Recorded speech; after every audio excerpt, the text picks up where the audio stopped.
In an area of the basketball world where people are constantly trying to find the next hidden gem, Cade Cunningham glimmers like a rare pink diamond. My first time seeing him play, I'd come with the plan of watching other players, but like Monterey Jack from Rescue Rangers was drawn to cheese, so I was drawn immediately to this smooth, oversized point guard for the Texas Titans that just seemed to perpetually be making the right play. Cade Cunningham is a Dallas area kid. He played the first leg of his high school career at Bowie High School in Arlington, Texas. From there, he transferred to Montverde Academy in Florida, which has turned into a perennial powerhouse and a finishing school for high-level NBA prospects. Guys like Ben Simmons, R.J. Barrett, D'Angelo Russell, Joel Embiid, Dakari Johnson. Cade's family seems to be a fertile ground for hoops IQ, and I have to assume that this is a driving force and influence in his makeup as a player. His older brother Cannon was a steady but limited contributor for Southern Methodist back in the early 2010s under Larry Brown, and their dad, Keith Cunningham, was by all accounts a cerebral, highly recruited quarterback prospect that went on to sign with Texas Tech in the mid-'80s. Cade talks glowingly about his older brother, so when Cannon took a job on the staff at Oklahoma State, it became widely believed that Cade would suit up in the black and orange and make T. Boone Pickens excitedly mash his old hands together from his throne of $100 bills. I'd imagine that Cannon's texts with his boss have one common theme.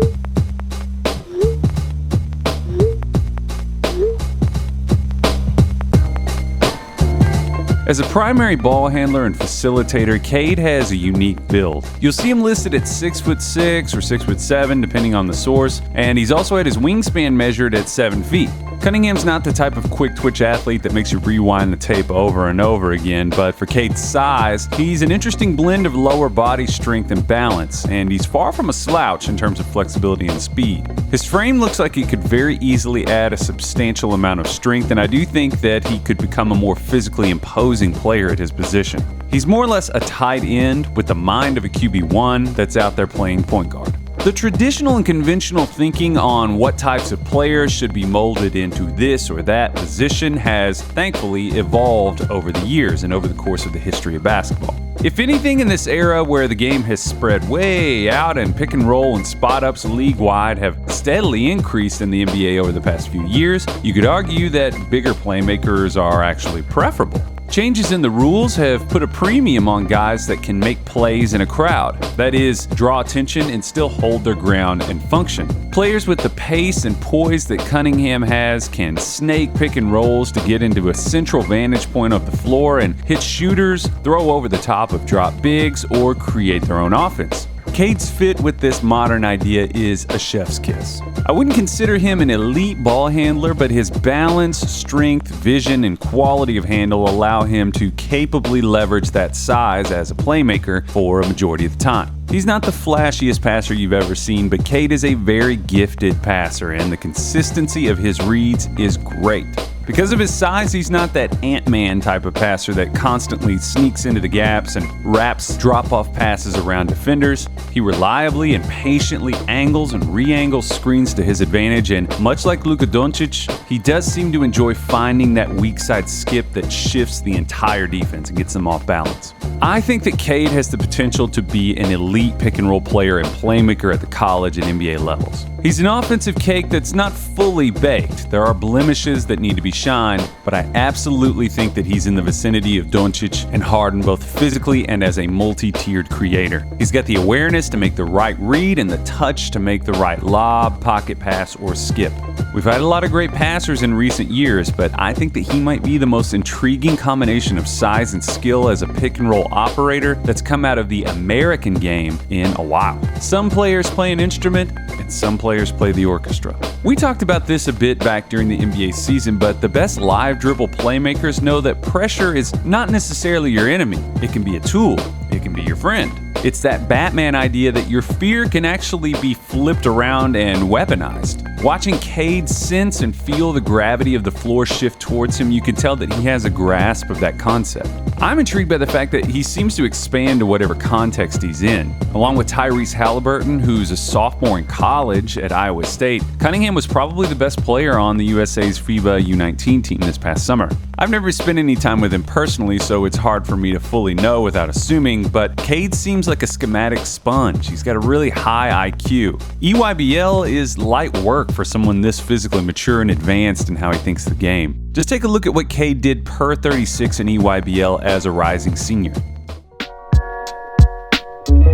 There's a subtle detail within Cade's game that I think can go unnoticed, and to me, that's the quality of his hands. I'm not sure just how physically big they are, but his coordination and his timing in his hands is stupendous. You frequently see guys with absurd measurements that simply throw their athleticism around and create havoc. Cade is an extractor, and it's almost funny to watch offensive players have that moment of, what the hell just happened? This talent of the talons shows up frequently on the defensive end. If you drive anywhere in his vicinity, it's highly possible that he'll dig out your dribble and be going the other way. If weak side action is happening, he's great at sniffing it out and breaking up plays. This one in particular jumps out. Watch how aware Cade is of the action and the potential pass without being overly committal. He does this all the time. He does have his lapses, and on the ball I do think that he struggles a bit with explosive ball handlers, but Cade has a knack for the little things, and I think that he's gifted in terms of positional intelligence and timing as a team defender. This is where I think he differs from the load-bearing offensive orchestrators that were brought up before. It's not a common thing to get that kind of three-level pick-and-roll acumen and a switchable, positionally adept defender on the other end.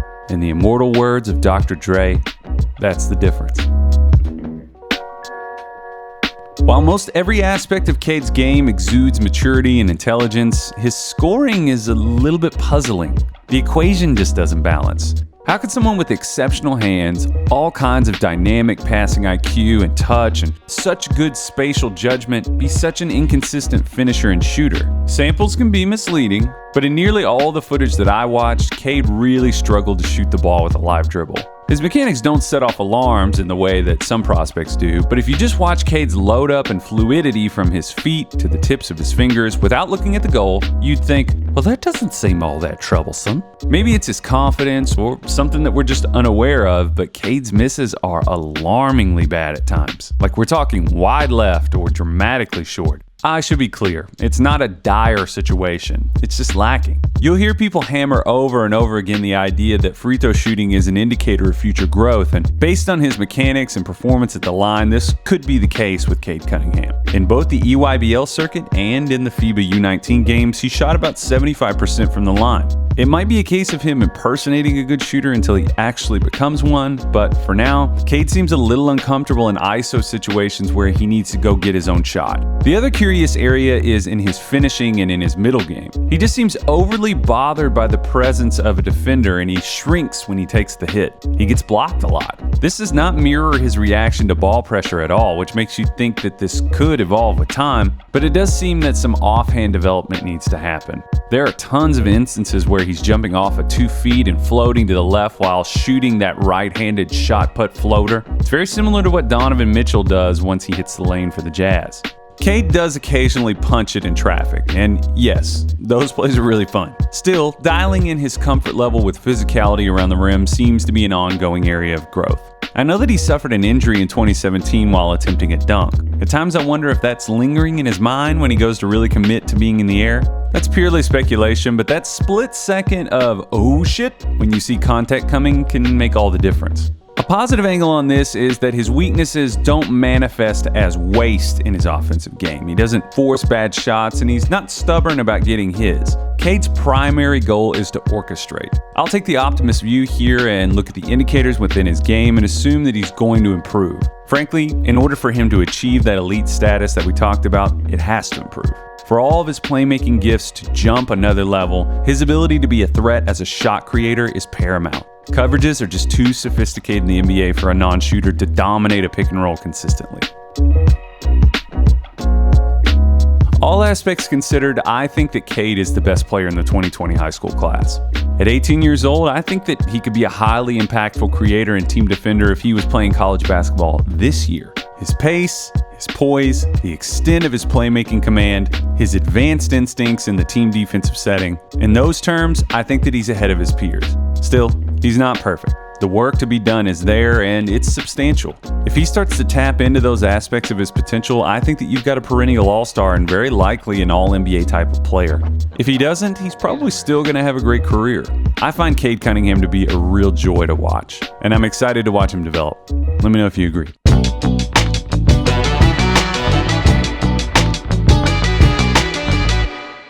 Hey folks, I appreciate you watching, and if you like this video, click the like button and be sure to subscribe. You can also follow me on Twitter at JKyleMan. Say hey!